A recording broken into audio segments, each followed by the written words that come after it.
Le marché israélien, c'est quelque chose de dynamique, innovant, mais attention, rempli de défis uniques.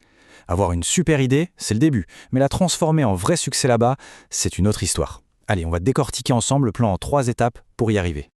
Voilà la question. La fameuse question à 1 million de shekels, pas vrai? Bon, on va arrêter de jouer aux devinettes. Ce qu'il nous faut, c'est une feuille de route. Une vraie, bien claire. Et c'est exactement ce qu'on va bâtir, pas à pas. Alors, on plonge direct dans le vif du sujet.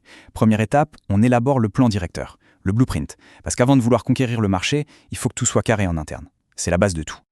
Et pour construire cette base, il y a un outil qui est juste génial, le Business Canvas.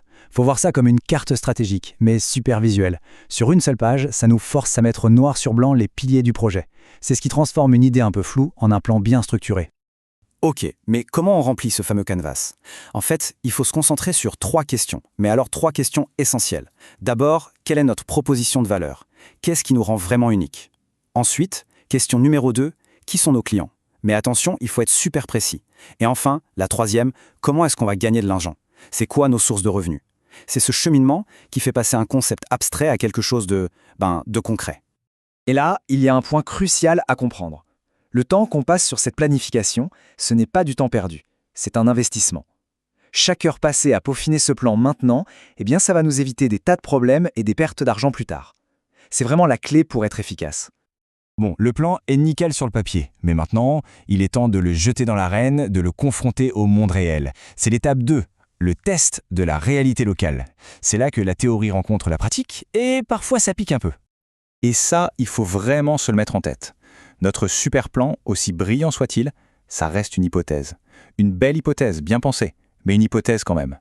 Pour que ça devienne une stratégie qui gagne, il faut absolument le valider avec des données du terrain, des vraies. Alors concrètement, en Israël, comment on fait?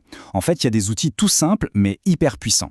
On peut aller sur Google Trends pour voir ce que les gens recherchent vraiment, on peut s'immerger dans les groupes Facebook locaux pour prendre la température, sentir ce qui se dit, et bien sûr, on consulte les stats de la chambre de commerce pour avoir des données un peu plus solides, un peu plus macro.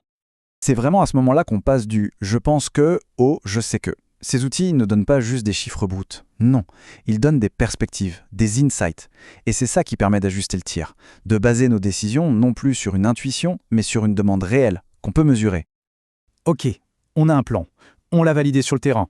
On pourrait se dire, c'est bon, on a fait le plus dur. Eh bien, pas tout à fait.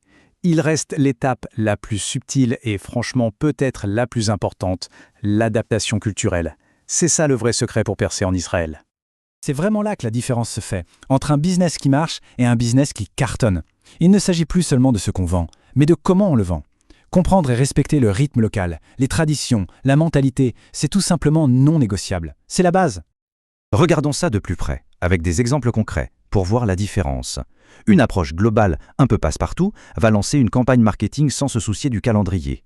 L'approche adaptée à Israël, elle, va complètement intégrer le Shabbat et les fêtes. Pareil pour un produit alimentaire. En version standard, il risque de passer à côté de sa cible. Mais s'il prend en compte les considérations cachères, alors là, il s'ouvre un marché énorme. Ce ne sont pas des détails, ce sont des choix stratégiques fondamentaux. Alors, si on résume tout ce parcours, ça tient en 3 mots. 3 mots clairs, puissants. D'abord, le blueprint, le plan. Ensuite, la vérification de la réalité, le crash test. Et enfin, l'adaptation. C'est vraiment cette séquence, dans cet ordre, qui maximise les chances de succès. Et pour finir, une dernière petite question pour la route. Au-delà des grandes stratégies, quel est ce tout petit détail, cette nuance culturelle qui pourrait faire toute la différence pour un projet? C'est souvent en trouvant la réponse à cette question qu'on trouve la clé, non pas juste pour vendre un produit, mais pour qu'il soit vraiment adopté et même aimé.